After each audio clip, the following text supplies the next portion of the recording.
خبر شامل کرتے ہیں۔ کراچی سے managing director Sindh solid waste management board Syed Imtiaz Ali شاہ نے ہدایات دیتے ہوئے کہا ہے کہ گاڑیوں اور ڈسٹ بن کی مرمت اور دیکھ بھال کے لیے موبائل ورکشاپ بنائی جائے تاکہ موقع پر خراب گاڑیاں اور ڈسٹ بن کی مرمت یقینی بنائی جا سکے۔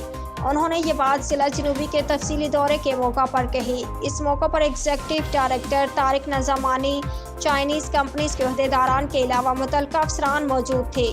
انہوں نے ایم اے چناح روڈ، بورڈ بیسن، چائنا ٹاؤن، بلاول چورنگی، شیری چناح کالونی، امپریس مارکیٹ، باسکٹ بال گراؤنڈ، آرام باغ، کوریڈور، باتھ آئی لینڈ، چناح گراؤنڈ کے علاوہ ضلع جنوبی میں قائم چھانگی کانجی کمپنی کے کمانڈ اینڈ کنٹرول کا تفصیلی دورہ کیا۔